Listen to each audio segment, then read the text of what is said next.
Hello everyone, আজকে তোমাদের সাথে আছে আমি ওয়েব ডিজাইন পরিচিতি এবং এইচটিএমএল এই অধ্যায়ে তোমাদের সাথে আলোচনা করব প্রাথমিক লেভেলে। দেখতে পাচ্ছ তোমরা চতুর্থ অধ্যায়। এই অধ্যায়ে আমি একটা নোট করে রাখছি তোমাদেরকে দেওয়ার জন্য। প্রথম আমরা ওয়েবসাইট কাকে বলে এর যদি সংজ্ঞা দিতে চাই, তাহলে আমরা পরস্পর সংযুক্ত এক বা একাধিক ওয়েব পেজের সমষ্টিকে ওয়েবসাইট বলে। তারপর আমরা ওয়েব পেজ কি এগুলো যদি আমরা জানতে চাই, ওয়েব পেজ এক ধরনের ডকুমেন্ট যা ভিন্ন দেশের সার্ভারে রাখা হয় এবং যে কোনো ইন্টারনেট ব্যবহারকারী ব্রাউজারের মাধ্যমে যে কোনো স্থানে থেকে দেখতে পায়, তাই হলো ওয়েব পেজ। বইয়ের মধ্যে আছে ওয়েব পেজের সুবিধা অসুবিধা, তার মধ্যে আমি কয়েকটা সুবিধা অসুবিধা সিলেক্ট করে দিয়েছি। যাদের কাছে সিক্স টাইপ বই আছে তারা বের করতে পারো। আছে ওয়েবসাইটের সুবিধা 2 নাম্বার, 2 নাম্বার সুবিধা, 2 নাম্বার, 3 নাম্বার, 4 নাম্বার, 5 নাম্বার এবং 12 নাম্বার 13 নম্বর সুবিধাটা দিয়ে দিছি। আমি পড়ে শোনাই। ওয়েবসাইটে প্রকাশিত তথ্য যে কেউ যে কোনো স্থান থেকে যে কোনো সময় দেখতে পাবে এবং ওয়েবসাইটে লেখার পাশাপাশি ছবি, গ্রাফিক্স, অডিও, ভিডিও, অ্যানিমেশন যুক্ত করা যায়। ওয়েবসাইটে তৎক্ষণিক তথ্য প্রকাশ করা যায়। ওয়েবসাইটে ব্যবহারকারীদের অনেক সময় বাঁচায়। ঘরে বসে বাস, ট্রেন, প্লেনে টিকিট কাটা যায় এবং হোটেলের সাইটে ঢুকে রুম বুক করা যায়। এগুলো দিলে হয়ে যাবে। তারপরে যদি আমরা যাই, আমরা নোটের ভিত্তি চলে যাই, তারপর আমরা লিখছি www এর পুনরূপ পার্ট উইথ ওয়েব। এর জন্য মানে উদ্ভাবক হলো টিম বার্নার্স-লি।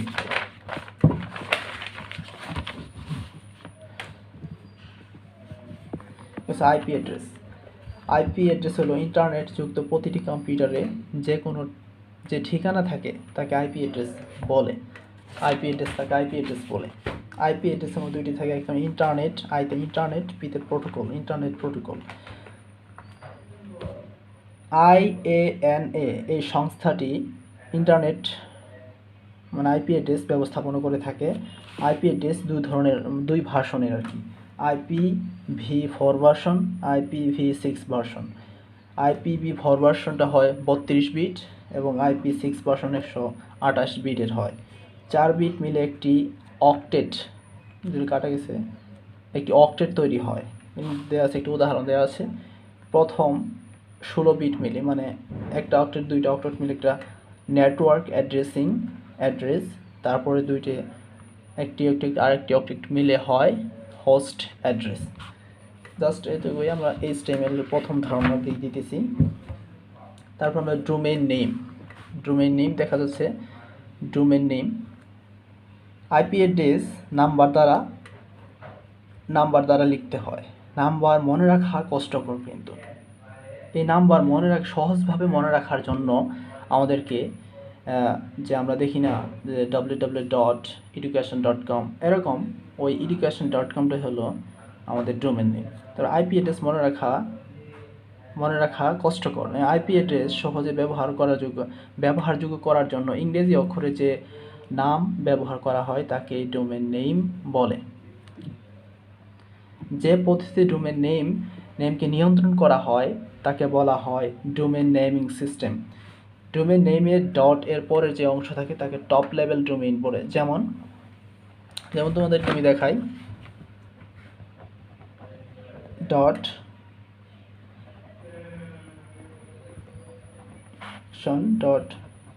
.com, এই টপ লেভেল, এই যে ডট এর পরের এই অংশটুকু হয় টপ লেভেল। সুতরাং বুঝতে পারলে। তারপর টপ লেভেল, যেমন এক্সাম্পল এখানে দিয়েছি, এখানে একটা আইপি অ্যাড্রেস দেওয়া থাকলো। এই আইপি অ্যাড্রেসকে ট্রান্সফার করে আমরা এখানে জিনিসটা দেখা যাচ্ছে HTTP, তারপর www.bg kiamatullah college education.com, এরকম একটা আমি লিখছি, তার মানে যে HTTP এটা হলো প্রোটোকল, আর www.bgkiamat-ullah-college এটা হলো ডোমেন নেম, আর ডটের পরের অংশটা হলো টপ লেভেল ডোমেইন। আশা করি বুঝতে পেরেছ। ইউআরএল, ইউআরএল ভিতরে অনেক আছে, সরি। ইউআরএল হলো একটা ওয়েব পেজের নির্দিষ্ট ঠিকানা, আর আইপি অ্যাড্রেস হলো একটা ইন্টারনেটের সংযুক্ত একটি কম্পিউটারের ঠিকানা হলো আইপি অ্যাড্রেস। আবার ইউআরএল হলো একটি ওয়েব পেজের ঠিকানা, দুটো গোলায় ফেলা যাবে না। ইউআরএল হলো একটা ওয়েব পেজের ঠিকানা, তার ইউনিফর্ম রিসোর্স লোকেশন। কোনো ওয়েব পেজকে প্রদর্শন করতে ব্রাউজারে যে আমরা যে ঠিকানাটা দিয়ে থাকি এটাই হলো ইউআরএল। ইউআরএলের মানে 4টি অংশ থাকে। একটা ওয়েব প্রোটোকল, HTTP আমি করে দিয়েছি, তার ওয়েব সার্ভারের নাম, ডোমেইন নেম www.dhaka.com এরকম করে। তারপরে সার্ভার ডিরেক্টর নেম হোম, তারপরে HTML ফাইল নেম। আসলে একটা ইউআরএল এর ভিতরে অনেক কটা অংশ থাকে, যা নিচে যে আমি দিয়ে দিয়েছি। ইউআরএল এটা হলো ওয়েব প্রোটোকল, তার এখান থেকে এই পর্যন্ত হলো আমার ওয়েব সার্ভার বা ডোমেন নেম। তারপর এই অংশ হোম অংশটা হলো আমার ডিরেক্টরি নেম, আর এই যেটা হলো আমার file name HTML file. Directory name বুঝলাম। স্ক্রিনশট তোমরা দিয়ে রাখতে পারো, একটু দ্রুতই বলার চেষ্টা করছি, লং করতে যাচ্ছি না ভিডিওটা। আইপি অ্যাড্রেস ও ইউআরএল এর পার্থক্য আছে, অনেক সংখ্যায় আছে বইতে। আইপি অ্যাড্রেসের পূর্ণরূপ হলো ইন্টারনেট প্রোটোকল অ্যাড্রেস। আর আইপি অ্যাড্রেস একটি নির্দিষ্ট লোকেশনের ঠিকানা। বলছিলাম আইপি অ্যাড্রেস একটি নির্দিষ্ট লোকেশনের ঠিকানা, মানে আইপি অ্যাড্রেস ইন্টারনেটে যুক্ত একটি কম্পিউটারের নির্দিষ্ট ঠিকানা। আবার এখানে ইউআরএল এর পূর্ণরূপ হলো ইউনিফর্ম রিসোর্স লোকেশন। ইউআরএল এর নির্দিষ্ট রিসোর্সের ঠিকানা সমন্বিত রূপ। ডিএনএস বলতে এখানে বোঝানো হয়েছে, ডিতে হলো domain and the name as the system, domain naming system বোঝানো হয়েছে। তার মানে ডোমেইন নেমিং সিস্টেম হলো, এখানে আমরা বলেছি যে ডোমেইন নেমিং সিস্টেম কাকে বলে। ডোমেইন নেমিং সিস্টেম হলো যে পদ্ধতিতে ডোমেইন নেমকে নিয়ন্ত্রণ করা হয় তাকে ডোমেইন নেমিং সিস্টেম বলা হয়। তার মানে বলা যাচ্ছে যে একটা আইপি অ্যাড্রেস দেওয়া আছে, আইপি অ্যাড্রেস দেওয়া আছে 000181011, এরকম 8টা সংখ্যা দেওয়া আছে, আরও 8টা সংখ্যা, এখানে আরও একটা সংখ্যা দেওয়া আছে। জাস্ট এই জিনিসগুলোকে আমরা ইংরেজিতে কিন্তু আমরা সাজাই, www.education.com সাজাই। এখানে আমরা যে পদ্ধতিতে আমরা এইটা সাজাইলাম সেটাই কিন্তু ডোমেইন নেম সিস্টেম। এখানে বলা হয়েছে যে আইপি অ্যাড্রেসে ডোমেইন নেম সিস্টেমের প্রয়োজন নেই, আবার আছে ইউআরএল এ ডোমেইন নেম সিস্টেমের প্রয়োজন আছে। যেমন একটা উদাহরণ দিই, এই যে 1 2 3 এগুলো কিন্তু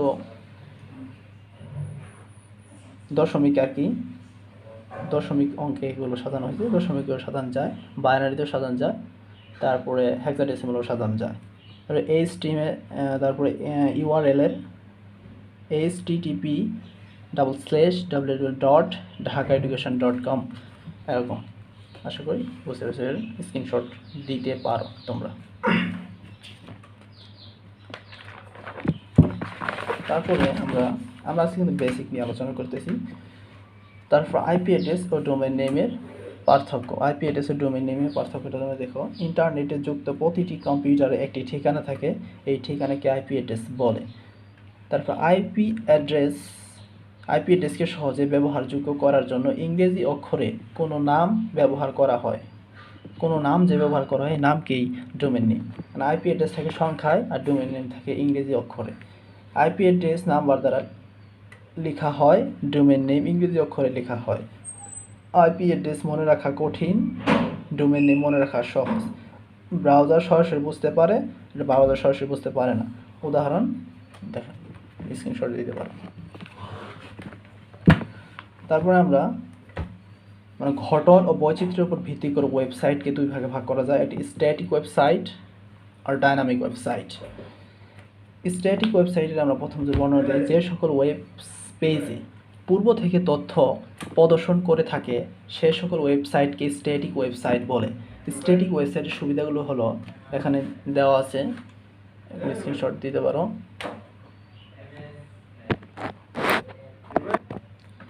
হ্যাঁ, তোমরা এখন দেখতে পাচ্ছ যে গঠন ও বৈচিত্র্যের উপর ভিত্তি করে ওয়েবসাইটকে দুই ভাগে ভাগ করা যায়। তাহলে আমরা প্রথমটা স্ট্যাটিক ওয়েবসাইট আর এটা হলো ডাইনামিক ওয়েবসাইট। ডাইনামিকের পরের পৃষ্ঠায় আছে, আমরা প্রথমে এটাই দেখে নিই। স্ট্যাটিক ওয়েবসাইটের সুবিধা, পেজগুলোতে কন্টেন্ট নির্দিষ্ট থাকে, মানে একটা থিম আছে, একটা পেজের পিছনে যে থিম আছে সেই থিমগুলো নড়াচড়া করবে না, একই থিম থাকবে। ধরো একটা ফুলের থিম যদি আমি দিয়ে থাকি, ফুলের থিমই থাকবে, দ্রুত লোড হয়, তার মানে দ্রুত লোড হয়, উন্নয়ন ও নিয়ন্ত্রণ করা সহজ, HTML ও CSS ভাষা ব্যবহার করে উন্নয়ন করা যায়, তুলনামূলক বেশি নিরাপদ। তারপরে এর যে অসুবিধা আছে সেগুলো যদি দেখে দিই, রান টাইমে কন্টেন্ট আপলোড করা যায় না। রান টাইমে মানে একটা রান টাইম মানে চলাকালীন অবস্থায়, যেমন তোমরা একটা উদাহরণ দিতে পারি, ক্রিকেট বা ক্রিক বাস আছে না, ক্রিক বাসে যে তোমরা স্কোর দেখো সেগুলো হলো রান টাইম, মানে একটা চলাকালীন অবস্থায় সেখানে কোনো কন্টেন্ট আপলোড করা যায় না। তারপর কন্টেন্ট আপলোড করতে বেশি সময় লাগে, তারপর আপডেট করে পুনরায় আপলোড করা যায় না, মানে একটা ফাইল তুমি ফেসবুকে আপলোড করছো, সেটাকে যদি তুমি এডিট করে আবার কিন্তু পোস্ট করতে হয়, তা না হলে আপডেট হয় না। ব্যবহারকারী থেকে সরাসরি ইনপুট নেওয়া যায় না, মানসম্মত ওয়েব পেজ ডিজাইন করা কঠিন। তাহলে আমরা ডাইনামিক ওয়েবসাইট, যে সকল ওয়েব পেজে আপডেট তথ্য প্রদর্শন করে, মানে যে সকল ওয়েব পেজে আপডেট তথ্য প্রদর্শন করে তাকে ডাইনামিক ওয়েবসাইট বলে। ডাইনামিক ওয়েবসাইটের সুবিধা, রান টাইমে কন্টেন্ট আপলোড করা যায়, ব্যবহারকারী থেকে সরাসরি ইনপুট নেওয়া যায়, আপডেট করে পুনরায় আপলোড করতে হয় না। ই কমার্সের সুবিধা আছে। ডাইনামিক ওয়েবসাইটের অসুবিধা হলো লোডিং হতে বেশি সময় লাগে, মানে একটা লোডিং হতে বেশি সময় লাগে, উন্নয়ন ও নিয়ন্ত্রণ করা কঠিন, দক্ষ জনবল প্রয়োজন, খরচ বেশি, তুলনামূলকভাবে প্রশিক্ষণ কঠিন। এটা হলো সাধারণত, এটা তোমরা স্ক্রিনশট দিলে, আমি বইয়ে অনেকগুলো আছে তার মধ্যে থেকে আমি শর্ট করে এগুলো দিয়ে দিচ্ছি, 4টে দিলে হয়ে যাবে। তারপরে এটা হলো স্ট্যাটিক ওয়েবসাইট ও ডাইনামিক ওয়েবসাইটের মধ্যে যে পার্থক্যটা আছে। প্রথমে আমি ডাইনামিক ওয়েবসাইটটি দেখাই।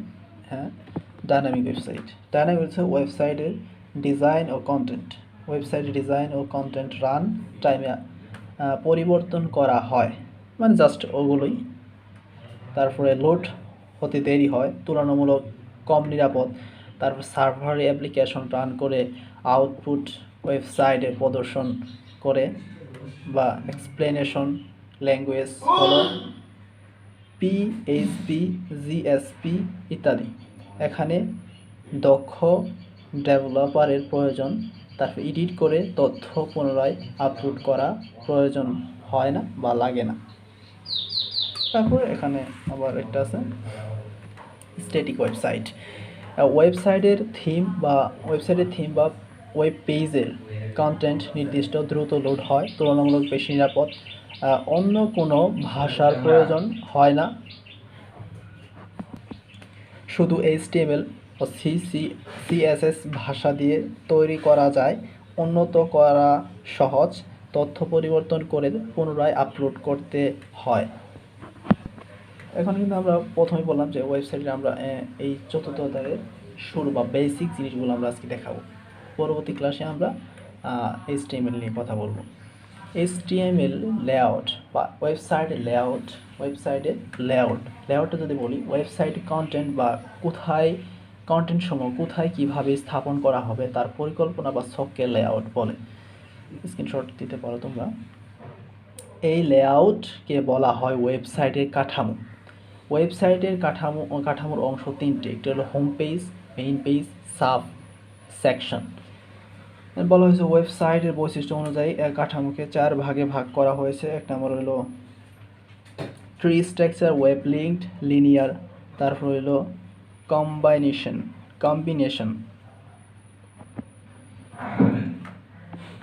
ট্রি কাঠামো যে ওয়েবসাইটের পেজগুলো শাখা প্রশাখায় সাজানো থাকে তাকে ট্রি কাঠামো বলে। ট্রি কাঠামোর বৈশিষ্ট্য একটি পেজ, একটি হোম পেজ এর ওপর নির্ভর কাঠামো, মানে এটি হোম পেজের ওপর নির্ভর কাঠামো। হোম পেজ এ menu, sub menu, others link দেওয়া থাকে। এই পদ্ধতি ব্যবহার করে ওয়েবসাইটকে বিভিন্ন অংশে ভাগ করা যায়। তথ্য উপস্থাপনের সহজ এবং উত্তম। বড় বড় শিক্ষা প্রতিষ্ঠানে যেমন স্কুল, কলেজ, বিশ্ববিদ্যালয় সহ বিভিন্ন ব্যবসায়িক প্রতিষ্ঠান, উদাহরণ www.educationboard.com, www.facebook.com, এটা ফেসবুকের এটা অন্তর্ভুক্ত, কিন্তু এটা তারপরে এইটা শখটা দেখায় মানে কলেজের বিভিন্ন স্ট্রাকচার অনুযায়ী। এটা college arts, science, commerce, Bangla, English, physics, math, তারপরে এলো অ্যাকাউন্টিং, তারপরে এলো মার্কেটিং। সাবজেক্টে বিভিন্নভাবে ভাগ করা যায়। এটা হলো আমরা পেয়ে গেলাম ট্রি কাঠামো। ট্রি কাঠামোর বইয়ের ভিতরে দেওয়া আছে যে এগুলো ট্রি কাঠামোর অন্তর্ভুক্ত, এগুলো তোমরা দেখে নিতে পারো, স্ক্রিনশট দিতে পারো। তারপর আমরা চলে যাব অন্য একটা, network web linked. Network web linked হলো যে ওয়েবসাইট কাঠামোতে সবগুলো পেজ একে অপরের সাথে থাকে, একে অপর মানে নেটওয়ার্ক থাকে, মানে একটা সাথে আরেকটা নেটওয়ার্ক থাকে, তাকে নেটওয়ার্ক কাঠামো বলে। প্রত্যেক পেজের দিকে পেজের একে অপরের সাথে লিঙ্ক থাকবে, মূল পেজের সাথে অন্যান্য পেজের লিঙ্ক থাকবে, মানে মূল পেজের সাথে থাকবে। তার বড় ধরনের ওয়েবসাইট তৈরিতে এই কাঠামো বেশি জনপ্রিয়। ব্যবহারের দিক থেকে এই স্ট্রাকচার সহজ হয়, এটি নন লিনিয়ার এবং তুলনামূলক জটিল। এর উদাহরণ www.wikipedia.com। আর এখানে দেওয়া ছিল, আমরা এখানে এর দিয়েছিলাম www.educationboard ফেসবুক। তাহলে এটাতে আমরা পাইলাম উইকিপিডিয়া, এটাতে পেলাম আমরা উইকিপিডিয়া। এর উদাহরণ এরকম আছে, তোমরা দেখতে পারো নেটওয়ার্কের, এই যে এই হলো নেটওয়ার্কের। তারপরে আমরা আসতে পারি লিনিয়ার কাঠামো। কোনো ওয়েবসাইটের পেজগুলো ক্রমানুসারে করার স্ট্রাকচারকে লিনিয়ার বা কাঠামো বলে। লিনিয়ার কোনো ওয়েবসাইটের পেজগুলো ক্রমানুসারে করার স্ট্রাকচারকে লিনিয়ার কাঠামো বলে। বৈশিষ্ট্য হলে এতে প্রত্যেক পেজ থেকে প্রতিটি পেজ পরপর সাজানো থাকে, পেজগুলো একটার পর আরেকটি একভাবে সংযুক্ত থাকে। এ ধরনের পেজগুলো নেক্সট, প্রিভিয়াস, লাস্ট, ফার্স্ট ইত্যাদি লিঙ্ক দ্বারা যুক্ত থাকে। এটি হচ্ছে সবচেয়ে সরলতম স্ট্রাকচার। উদাহরণ www.youtube.com, উদাহরণ আছে একটা পেজ আরেকটা পেজ আরেকটা পেজ। আমি এখান থেকে নেক্সট অপশন থাকে, নেক্সট চাপ দেবো, এই পেজে যাবো, নেক্সট অপশন এই পেজে যাবো, আবার প্রিভিয়াস দিলে এই পেজে যাবো, আবার প্রিভিয়াস দিলে আমি ফার্স্ট পেজে আসবো, এরকমই আর কি। হাইব্রিড বা কম্বিনেশন কাঠামো, একাধিক কাঠামো ব্যবহার করে বা ডিজাইন করে ওয়েবসাইটকে, মানে অনেকগুলো, ওই যে আগে যে তিনটা কাঠামো পড়লাম, ওই তিনটা কাঠামো মিলে যে কাঠামো তৈরি করা হয় তাকে হাইব্রিড বা কম্বিনেশন কাঠামো বলে। এর বৈশিষ্ট্য হলো তথ্য খুঁজে পাওয়া সহজ হয়। এ ধরনের কাঠামোকে ওয়েবসাইটের সৌন্দর্য বৃদ্ধি করে ডিজাইনের জন্য ভিজিট করা সহজ, এবং ভিজিটরদের মানে যারা ঢোকে তাদের জন্য ভিজিট করা সহজ। সাধারণভাবে লিনিয়ার কাঠামো এবং